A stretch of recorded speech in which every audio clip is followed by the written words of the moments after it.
Okay, I'll get started with just introduction, and I suspect some folks will start keep joining as we go. But yeah, hi everybody. Thanks for being here for the Adaptation in Action webinar series with the University of Minnesota Climate Adaptation Partnership. Today we're super lucky to have Ariane Laxo here from HDA. She's the Director of Sustainability. We also have Patrick Cipriano, who's a student here at the University of Minnesota. He's getting his Master's of Science in Sustainable Design and also Master's of Architecture. And he's also an intern with MCAP. Today, they're going to be talking about climate forward, how climate projections are used to inform design. So we're really lucky to have them here today. Just to share some upcoming events as well. These are our monthly webinars. So next month it's going to be the climate change mitigation. Jamie, do you want to share your screen? Oh, whoopsie daisies. Thank you. That would be probably a really good idea. Well, this is what you missed on the first slide, the title slide. And for some upcoming events, as I was saying, this is our monthly webinar. Next month is the Climate Change Mitigation and Adaptation Potential of Solar by Pat Hamilton, who's the Director of Climate Change, Energy, and the Environment at the Science Museum of Minnesota. I'd also like to highlight that we have our Midwest Climate Resilience Conference that's coming up in October, October 25th through 27th in Duluth at the DEC. The call for session proposals and presentation abstracts just opened up. So if you go to the website mcrc.umn.edu/program, you can access the submission guidelines and online submission form. So we would love to get your submissions to that.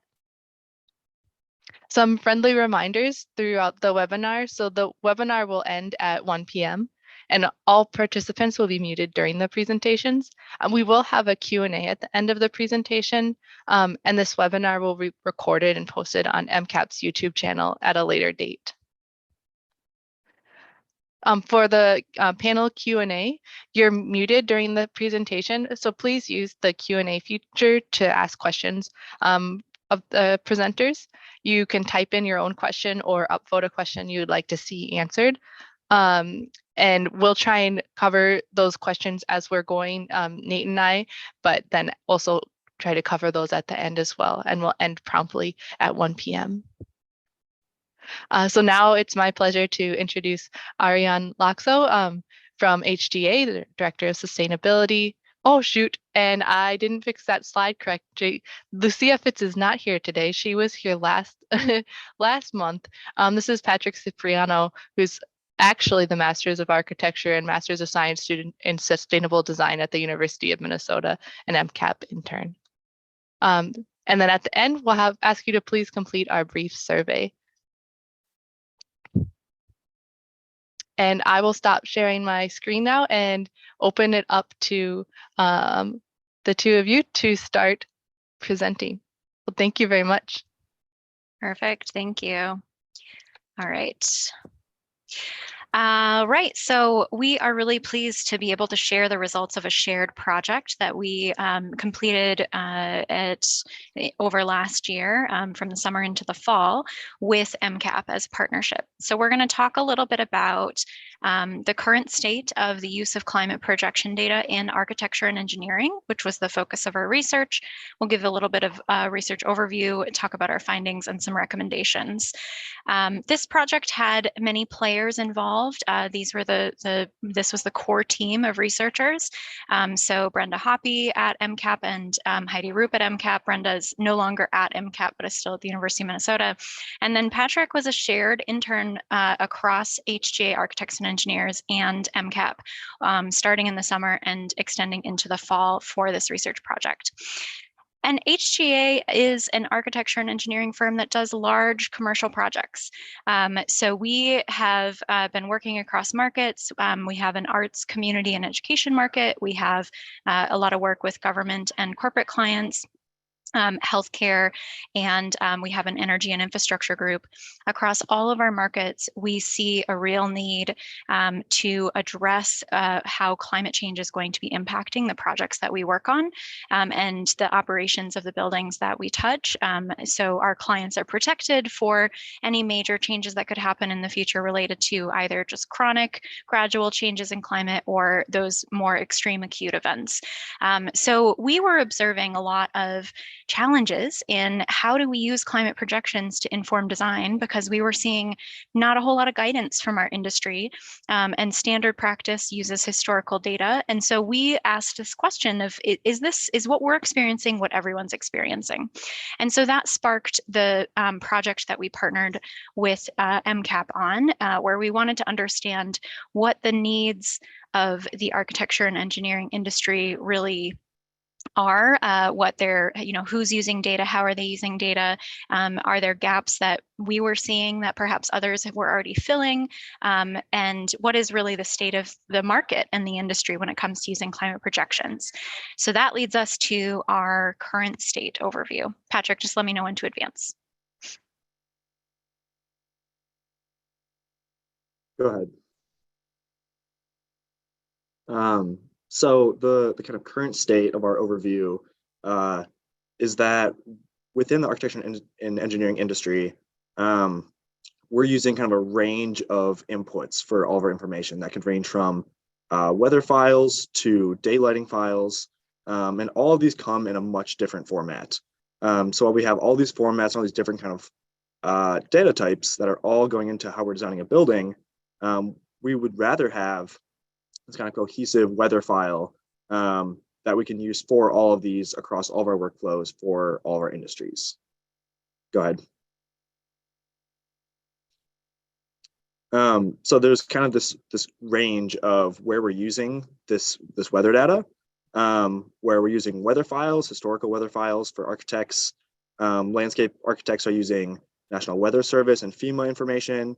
Lighting designers are using sky models and all weather. Civil engineers are using technical paper and Atlas 14. And the mechanical engineers are using ASHRAE design data, while structural engineers are using guideline manuals. So it's kind of this wide range of the different weather types that we're using. Here's a quote from our research that the words weather and climate are often incorrectly used interchangeably in building design and analysis, but they are different things, and we need to understand that through our processes. So this is kind of one example of the range of scenarios that we can see as the climate's changing. And currently we're using kind of the left half of that, which is historic weather data, while we're designing for future buildings. So while the lifespan of a building is 50 to 80 years in the future, we're using data from the past to inform how we're designing these projects. So our research overview for this project, it was, like Ariane said, it was a partnership between both the University of Minnesota Climate Adaptation Partnership and HGA that began last June of 2022. And the kind of collection period for this research ended at the end of September. It comprised of 3 parts: a literature review, which was 43 total sources that included peer review and industry sources. And some search terms included climate resilience, climate projection data, resilient design and adaptation. The second part was an online survey that had 144 respondents from across the US, Canada, and the UK. And this was open from August through September, when we had respondents from architects, engineers, planners, sustainability specialists, and other adjacent roles. And the third part of small focus groups, where we had 4 focus groups, 14 total participants that ranged from intermediate to advanced users, and they had roles similar to the survey adjacent to architecture. In our survey, we found that the organizations of our survey respondents was primarily architecture and design, with engineering being the second most. The organization size of our respondents was typically 51 to 200, but we had kind of a broad range from anywhere from self-employed to 1,000+ international companies, self-employed, county scale, and residential scale as well. Here you can see the demographics of where our survey respondents came from, with the most being from Minnesota, and Hawaii, Wisconsin, California being the second most. And the role of our survey respondents was mostly architects and designers, with sustainability specialists being the second most. So generally, we hit the target audiences that we were aiming for in the survey and in the focus groups. So we grouped our findings from that research, those 3 methodologies, into 4 primary categories. So we'll walk through each of these one by one, and then close with recommendations for various stakeholders who can play a role in solving this challenge.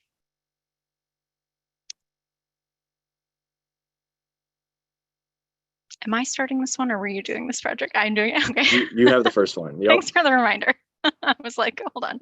All right. So first of all, sustainable design services are generally not including designing for climate change adaptation. So we saw in our survey that the majority of respondents say that they offer sustainable design services.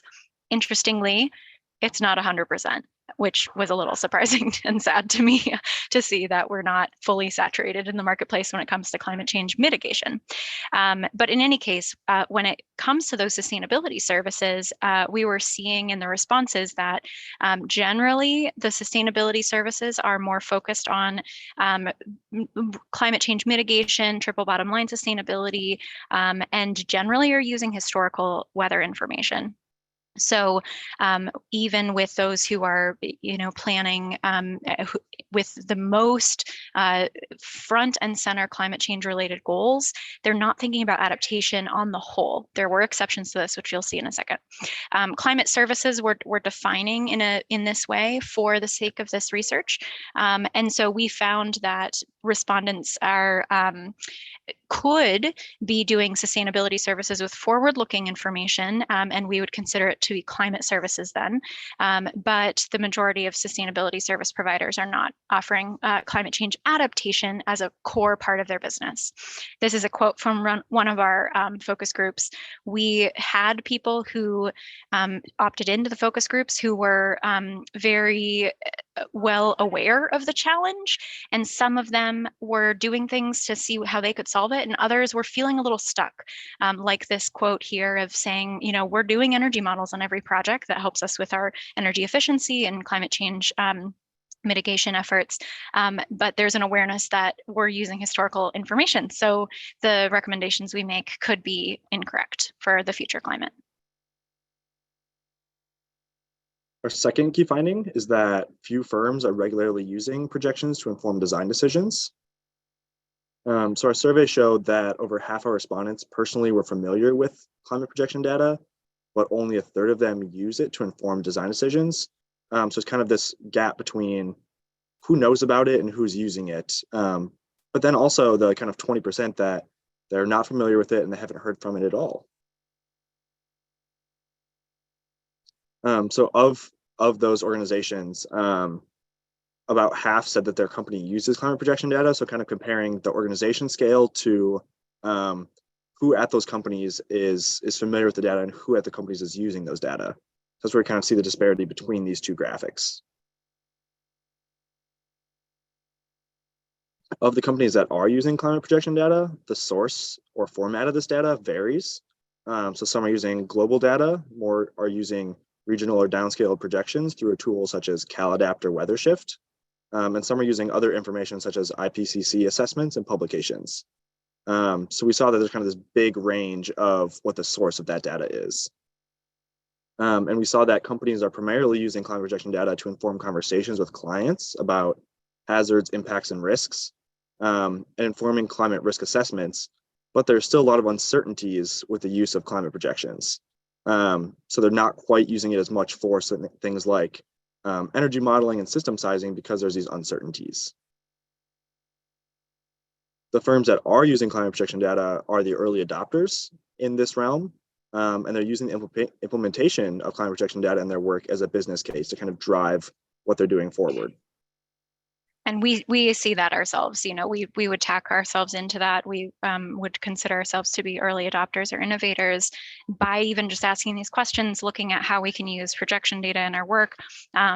Even in the time I started working in climate projection, in the climate projections realm around 2014, and even since then, I've seen a lot more firms adopting this line of inquiry, even though there aren't industry-wide solutions yet for the majority of the challenges that we found. So some of those challenges, we asked questions about what are the barriers to using climate projection data. And there were many, and we highlight a few throughout this section. So this was the total response to our question.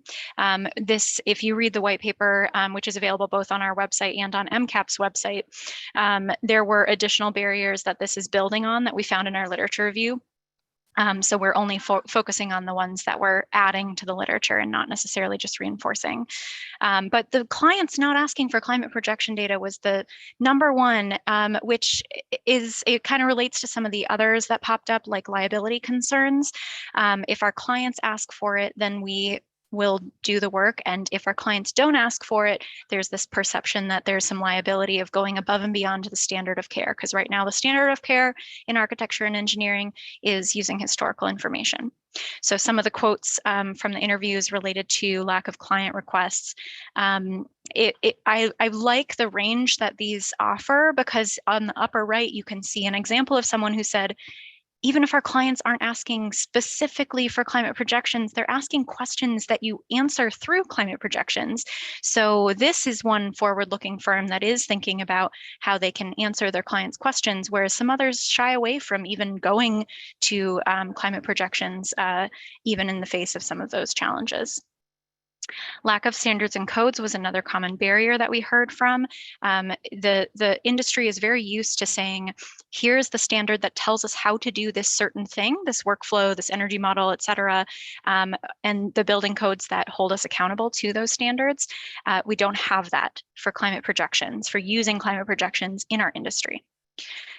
There's also a data resolution disconnect between the climate projections that are available and the resolution needed or perceived as needed for our project. So ideally, in a perfect world, we would have data relevant to that project site or a city scale or county scale.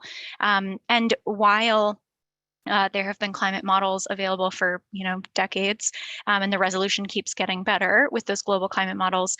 The perception is that they're not available for your site, and therefore they need to be downscaled. There's different methodologies for downscaling, and there's no consistent process or downscaled data available across the world or country even that uses a consistent method of downscaling. So there's some questions of format, content, and then also cost. So there are data available that some are producing to try to help solve this gap. But not only is that data in question when it comes to the methodology to downscale it, because there's no like standard downscaling methodology for our industry that says if you do it this way, it is considered valid and reliable. They're also charging for it in a lot of cases. And so in particular, we heard this is a challenge for smaller firms. So HGA is a large firm. We have, somewhere between 1,100 and 1,200 people across the country. So for us to purchase a downscaled climate projection file on a project is, more reasonable than a firm that's maybe 3 people. So there's an equity and access question there. And then lack of trust in data. So this is a fascinating one to me because there's, the climate projection world has certainly like reputable methods for climate modeling. And yet, because none of them are in the formats that we use in our industry, there's a lot of questions about that downscaling methodology and how much we can trust the data and what it tells us. There have been some instances where we've purchased climate files or more created climate projection files using tools that are existing, but we still have to convert them into the formats that we use. And those sometimes have shown weird results. And so we've talked with climate scientists about, like, are these results okay? Is humidity in the San Francisco Bay Area really going to go up that high? Like, that's wildly different than current state. And so understanding what the models, what's plausible as projections, and understanding where you have a red flag and maybe there's some methodology issues, that's all a murky area right now in terms of how to trust the data. And then finally, this need for internal expertise to even use it. So there's a lot of people who said things like the middle quote, it's just too much. They get overwhelmed, throw their hands up. They're like, I don't know what to do. I just need to make a decision right now. And so I'm just going to do what I always do, which is historical data. And all of the examples that I've given so far around trusting the data and analyzing and morphing yourself, knowing even who to call if you have questions about your interpretation of the data, all of that are creating barriers for people. And the quote on the right, I think it's just hitting the nail on the head. We have more sophisticated analysis in like retirement planning than we do in these billion-dollar projects. So there's a real education need, and especially for some of those smaller firms, they can't provide that in-house. They just don't have the capacity or the expertise. So what are other ways to solve that? So in response to some of these barriers we found, we also asked about solutions and looked for solutions. And what we noticed was in response to the lack of standardization across these, we need code, standards, and training to be able to grow the use of climate adaptation.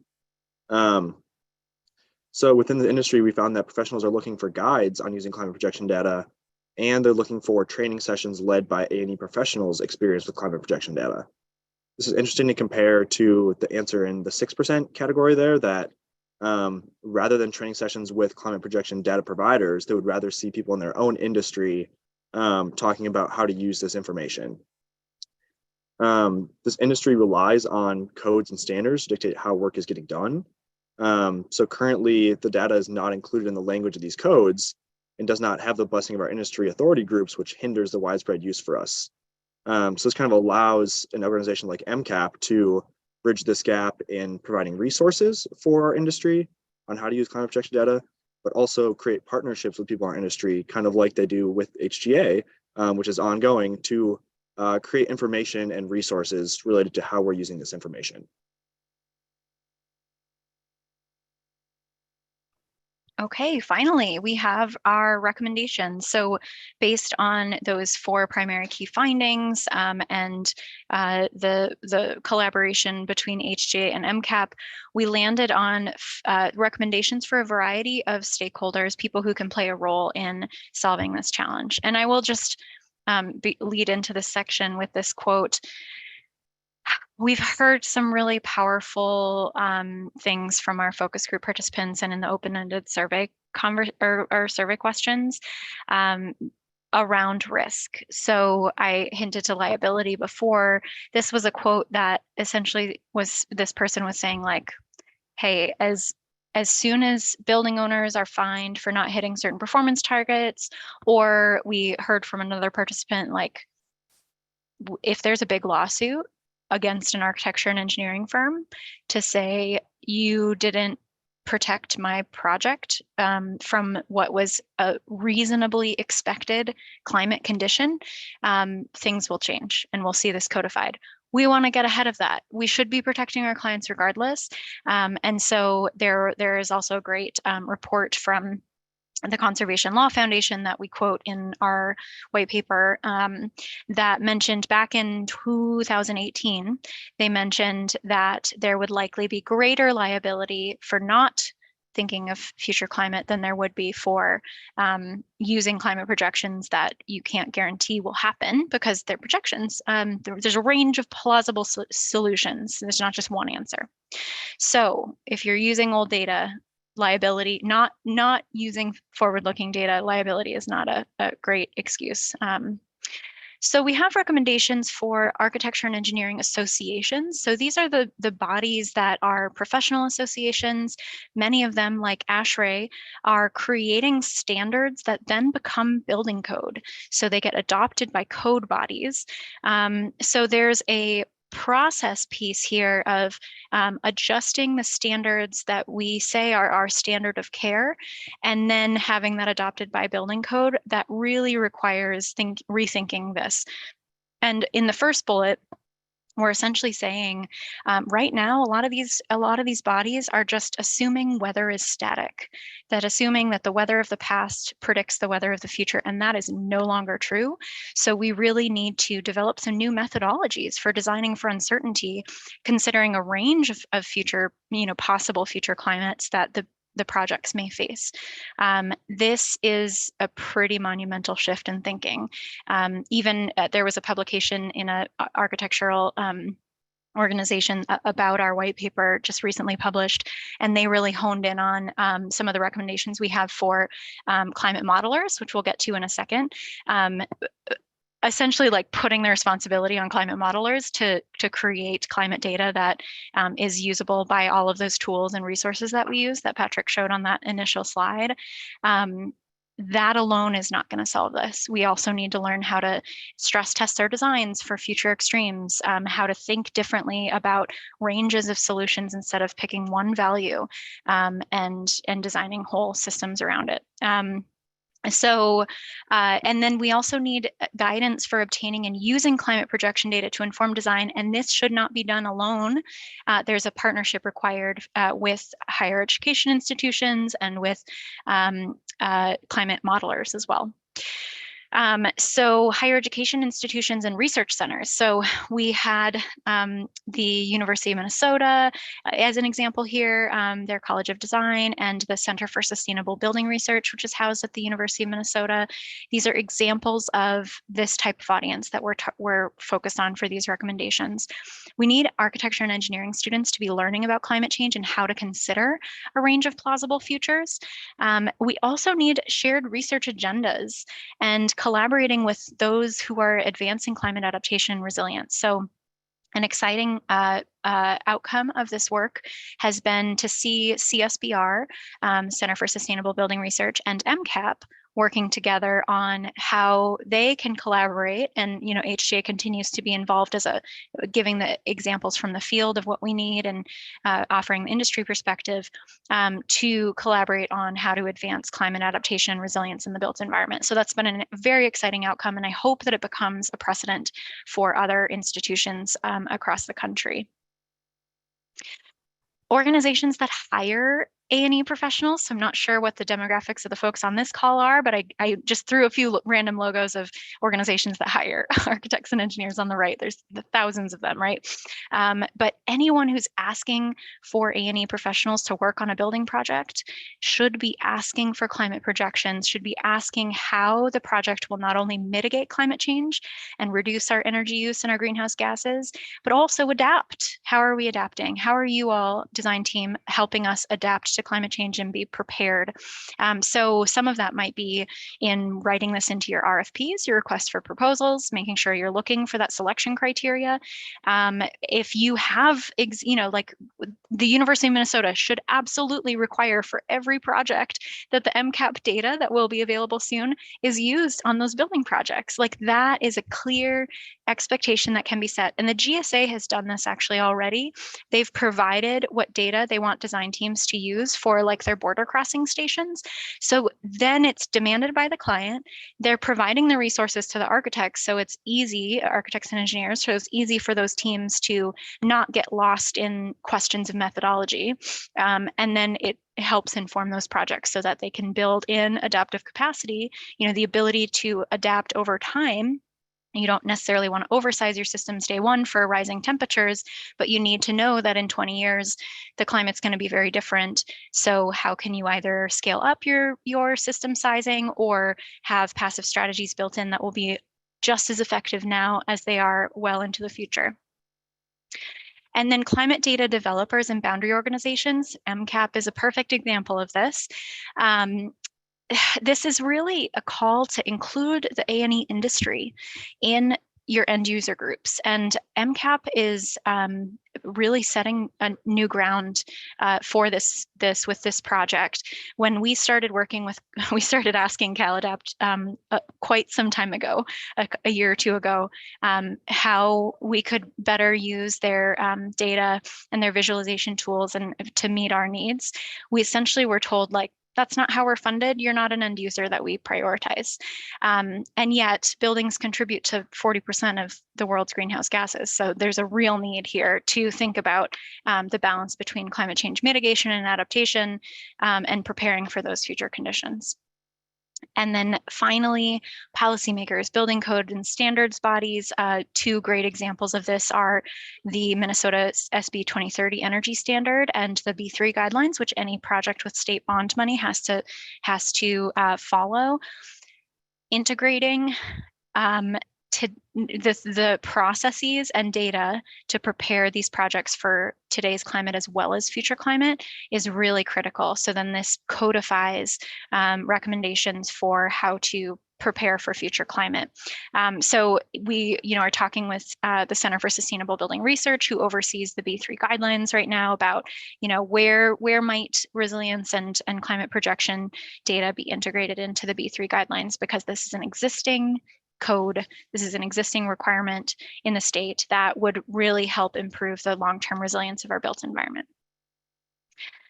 Our hypothesis here is a hopeful one, that we think we can, if we follow these recommendations, we really can build a more resilient future. And we would love to hear from you all what your questions are and what roles you feel like you could play in this. So I will stop sharing here so we can talk a little bit about your questions. Thank you so much, Patrick and Ariane. To those in the audience, please feel welcome to pop some questions in the Q&A for our lovely presenters. And while we're waiting, I can start us off with a question. Patrick, I think it was you who shared the innovation curve related to the results, and I'm curious if you noticed any patterns among those early adopters. Were they sectoral early adopters? Like, does one of the groups that you pulled tend to be more climate projection forward leaning, or was it certain kinds or sizes of firms? What were the characteristics that connected them? In general, I think we found that the larger organizations were more on the early adopter side and using climate projection data. And between both our survey results and our focus groups, we found that a lot of the either county level or smaller too, the self-employed or residential firms, they're kind of talking about these issues with their clients, and they want to be using climate projection data, but they don't quite have the resources to do that. Whether it's funding or knowledge or even adding in additional employees to kind of pursue this.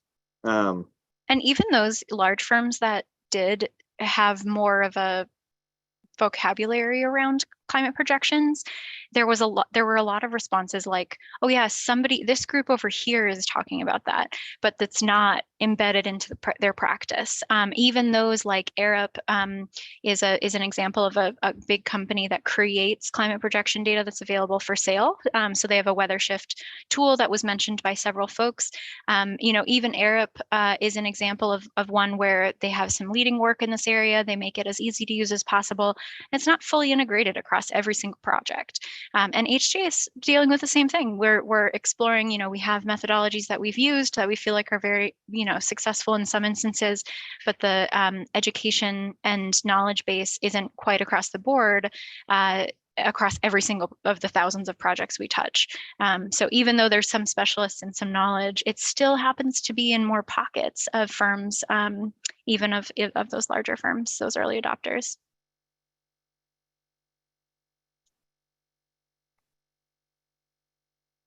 We also have some questions in the Q&A now. Laura asks, to what extent will the MCAP data be provided in the formats used by A&E? That's a good question. That's a question for MCAP. Yeah. if we can, maybe we can toss this one back and forth a little bit. I thought this question might come up, and from our perspective in MCAP, what we're doing right now is developing dynamically downscaled data and some factors that are, I think, common to most climate data models. So things like precipitation trends, temperature trends, snow depth trends. So we're trying to tinker and figure out which of those variables are most important across different sectors right now. We're also working on developing training to help different groups of professionals take that climate data and put it into their professional practice. And that, I'm stretching my expertise a little bit here, but the way that Heidi, who was a co-author on this report, talks about it is the chain of models, that you're often taking climate projection data and then feeding that into other sectoral models, I presume engineering or architecture models, and then developing an output. So I guess I'm curious, Patrick, and how do you feel like the kinds of data that you've seen us creating might dovetail into those models?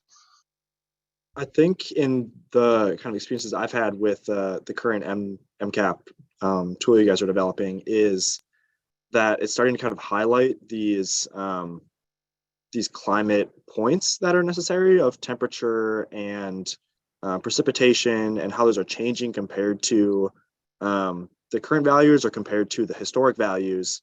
But we are working directly with MCAP to kind of figure out how do we get those into the format we want. And now we're working directly with CalAdapt too to try and figure out how we can have that in the TMY files we want or in the EPW files we need.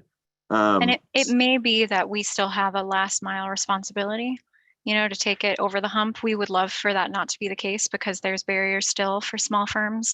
But if there can be a standard agreed upon methodology of how to take it that last mile, then we're more comfortable with that. What the issue is right now is that there's not agreed upon methodology. Even those like Arup that are creating WeatherShift, their methodology is created by a group of people. It is not blessed by climate scientists.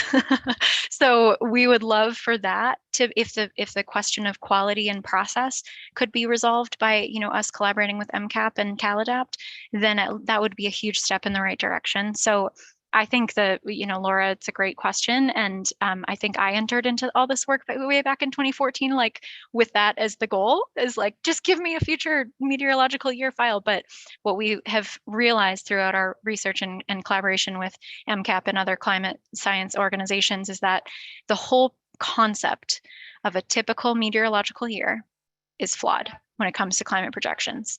So a typical meteorological year will take like a band of time, usually a 10 to 15 year period.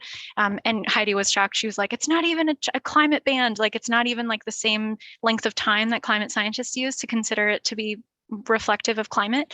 That is then input into all of those tools that we showed in that one graphic. The weather file source is generally a TMY file, and we're making design decisions based on that input, which averages things out. It averages out the extremes. It doesn't help us prepare for those extremes that are continuing to happen with more and more frequency across precipitation and heat events and things like that. So that has a fundamental flaw, and that is intrinsic to our whole industry's workflow. So I think Heidi's been really great in collaborating on this, and then now we have Center for Sustainable Building Research involved too, where we're exploring like, what are the roles for each of us? So what does the architecture and engineering industry need to do to change our process to go away from just assuming typical meteorological year reflects the future toward preparing for a range and thinking about plausibility and how much risk an owner is willing to take on when it comes to sizing systems and making decisions based on potential plausible future climate projections.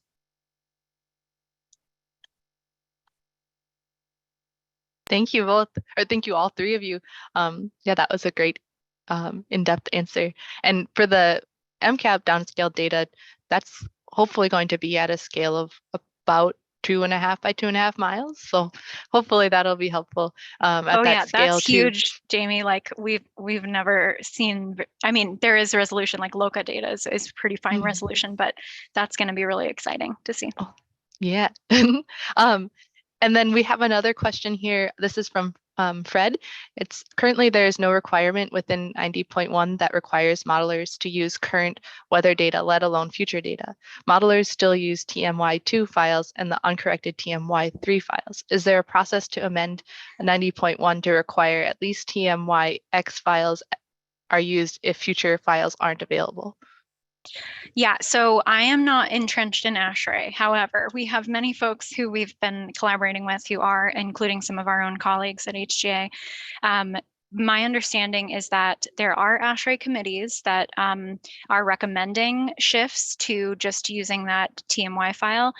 There's also an effort that is a national lab, I'm totally blanking on who it is, but to create climate projection versions of TMY files, but some things that go into national lab territory like die. So I don't know that we want to promise that, but that's sort of the Department of Energy upgrading those files as a methodology. So I guess I would say there are things happening that might do that.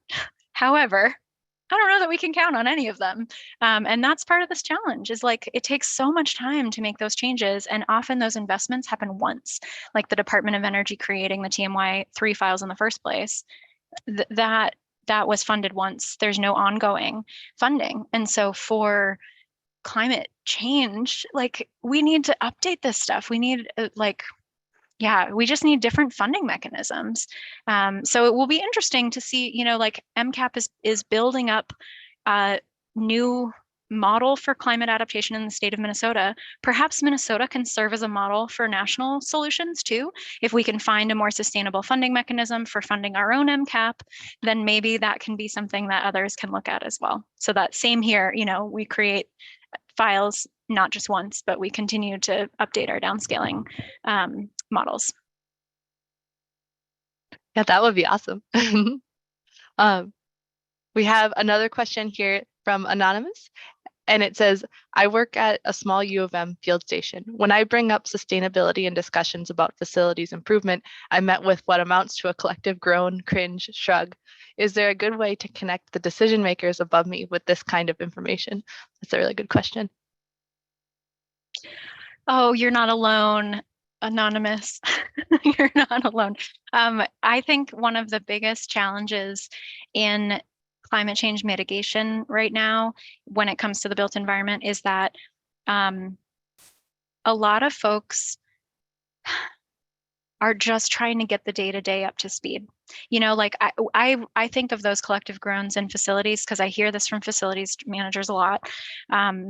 Is based on like, we already have so much deferred maintenance. We already have, these major challenges that we haven't had enough funding to replace. And you're expecting us to go above and beyond to, build net zero into this, like, good luck. So I think there's a cultural challenge that often reflects, and frankly, operational and governance challenges and funding.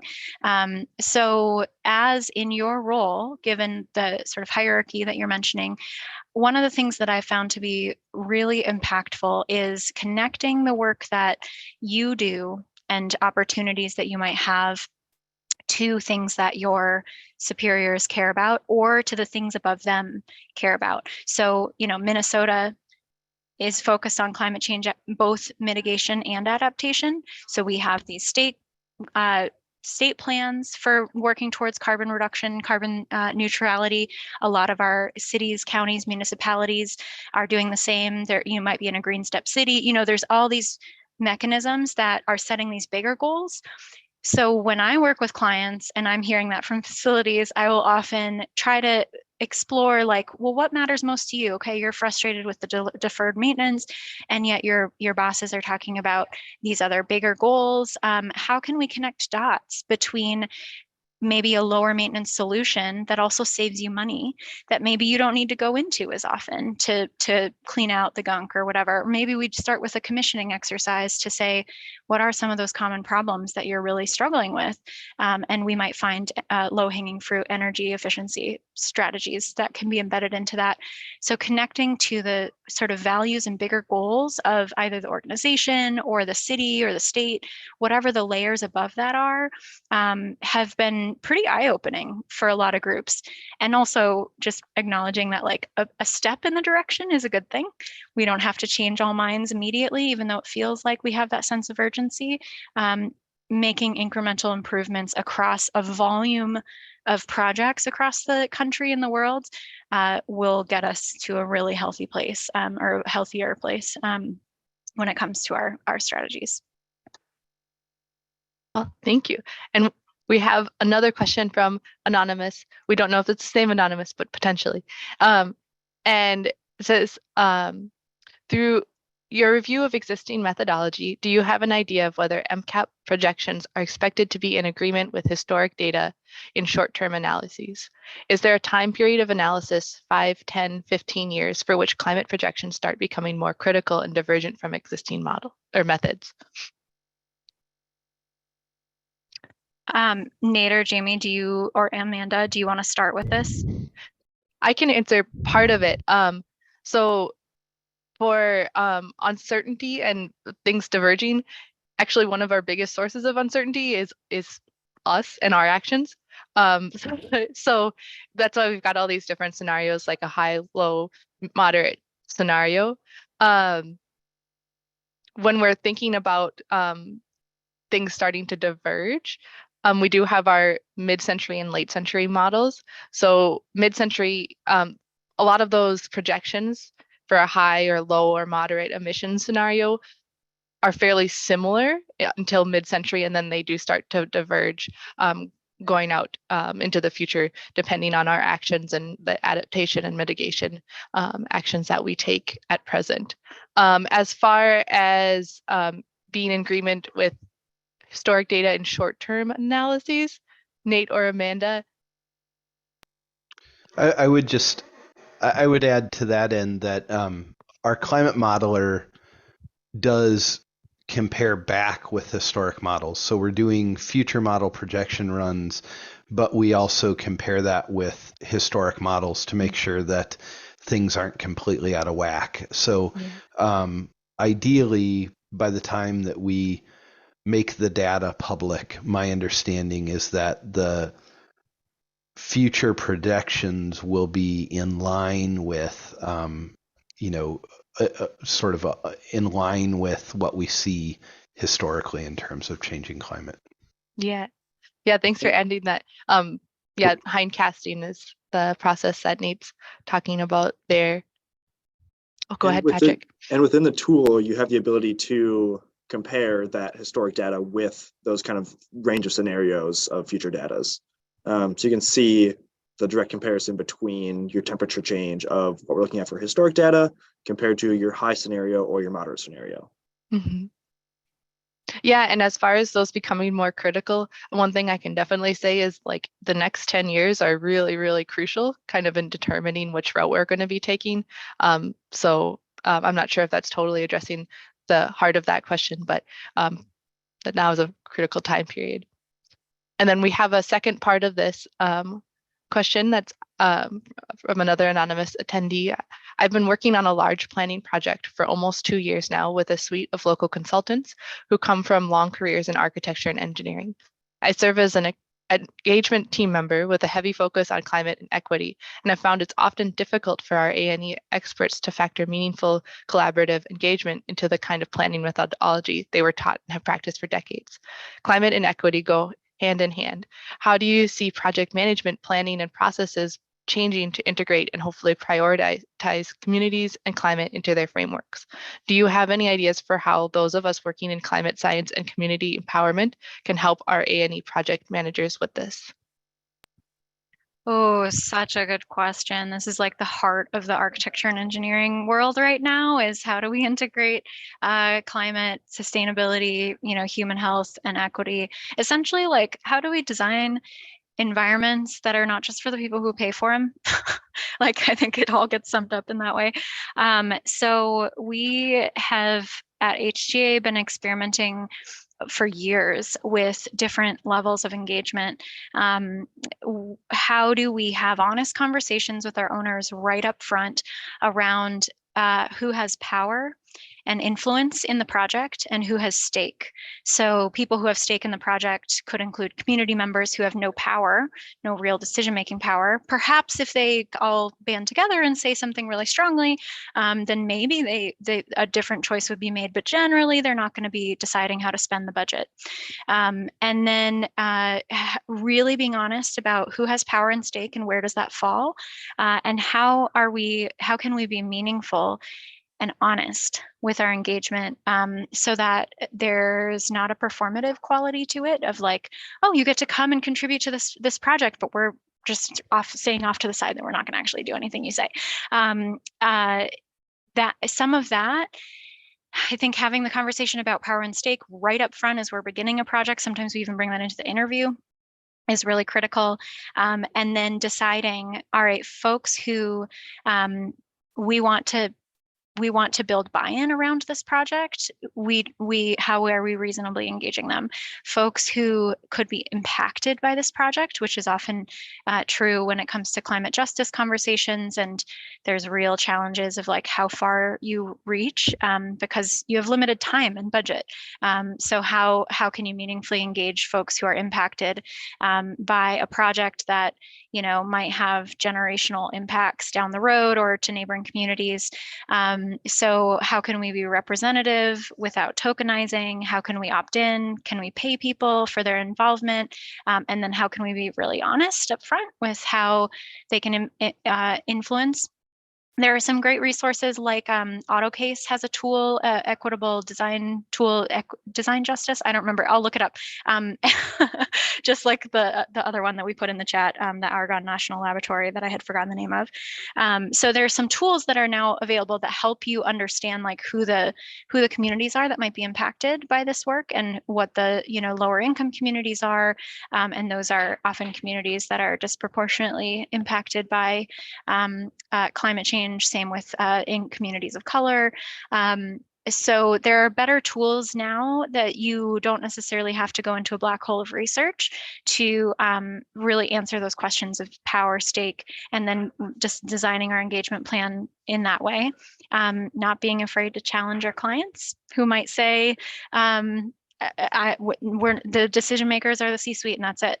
And so to help them see, we just want you to be aware, this is the ripple effect of the impact of this work and the perception to the public, given your stated values and goals. That's often something we go back to. I mentioned that before. Repeating their values and their goals back to them is really powerful to say, this choice that you're making here feels a little bit out of alignment with the public values that you've stated. Are you comfortable with that? Here's how we might recommend different choices. So to dip that toe into that. No easy answers though. Thank you though, that you gave a really great answer, and that's a great question too. We have one more question, potentially to that could be answered. How can government institutions looking to prioritize climate and communities effectively evaluate whether consultants replying to RFPs have the background, skills, and commitment to this new approach? And the second one is, what data and format would you like to see in the MCAP tool? So maybe we can lump those sort of together. The data and formats in the MCAP tool is one that is a big rabbit hole. So we actually have, we had a short-term, several-year group that we called the Minnesota Resiliency Collaborative. And we actually came together to put together specific data points that we want from climate projection data, and that had been shared with MCAP initially. So there's things like what we look for with dry bulb temperature, wet bulb temperature, we look for hourly data. So we need to simulate that somehow because projections don't give you hourly data. So how do we simulate that? How do we understand extremes? The rainfall data like IDF curves that you can get. So anyway, all of that information has been shared with MCAP already, which is like the ideal of like MCAP, your data fits into our workflows without us changing our workflows. So we need a both and situation answer. But the other question What was the other question? I'm just looking back at it. Like, how can government institutions yes. looking to prioritize climate communities effectively evaluate whether consultants applying to RFPs have the background, skills, and commitment to this new approach? So you've got 3 things in there: background, skills, and commitment. Commitment's going to be easy. They're going to say all the right things, right? So you'll hear authenticity, or you'll hear a used car salesman approach to equity and climate. Like you can hear it. So you can listen for that, and really looking at their organizational values, their stated press releases. Do they have a sustainability or some kind of impact report? Do they set their own carbon goals? Do they track those? Those are questions that we often see is how are you doing that? And are you publicly reporting it? The background, I think you should ask for project examples. How have you engaged the community? How have you considered climate projections in other projects that are similar to ours? And how have you balanced budget and time? Because there are other real parameters of a project that makes it really hard to implement all things all the time. You can't do everything. And then skills, this is something that I think is a real challenge because there are limited, like you saw in the results of our survey, there's only a handful, like maybe up to a quarter of our respondents. And we are guessing that that does not reflect the actual industry, because we put a call out saying, who can tell us about how you're considering climate projections, whether you are or not? There are plenty of architects and engineers who would just see that and be like, meh, I'm not at all, so I don't care. So the people who responded probably have a vested interest in it and are at least talking about it. And only 25% or so of them said that they're doing anything with climate projections. So I think in terms of skills, you'll want to ask for like references in terms of using that data, look for, like maybe publications. What are other ways to see that those skills have been vetted? And asking for project examples could help as well. In some cases, firms might opt to bring in a partner. So you just want to I think that's a positive thing. If you opt to, there have been times where I've said, we should bring in a climate scientist to be a part of this project. They're going to bill only a small number of hours, but they're going to be there to help validate our decision making and help us interpret and navigate the data, because there's not an industry standard yet. Like those should be looked at positively, because then your firm is acknowledging that you're hiring is acknowledging the limits of their expertise. That is such an awesome answer. Like, thank you, Ariane. And thank you, Patrick, as well. We're so happy that you could be here and talk about this really important issue. Nate right now is sharing on the screen a poll, a brief survey that we'd appreciate if you could fill out. And then, can you guys see my screen again? Okay. So yeah, please complete our brief survey. And they are really important to us as we improve our webinar. So yeah, thank you so much. I also have a QR code up on the screen now. So if you're curious about more Minnesota climate news, you can follow that QR code or go to our website, www.climate.umn.edu, and also check out HGA. One last thing is that we are developing a community climate leaders program. So a lot of you in the audience are probably great fits for something like this, or might be interested in giving your feedback, especially from the A&E perspective. So if you follow this QR code or the Z link, you can provide feedback for that program. And that's all. Thank you so much again to Patrick and Ariane for being here. And thank you to the audience for asking really awesome questions. So we're really thankful to all of you.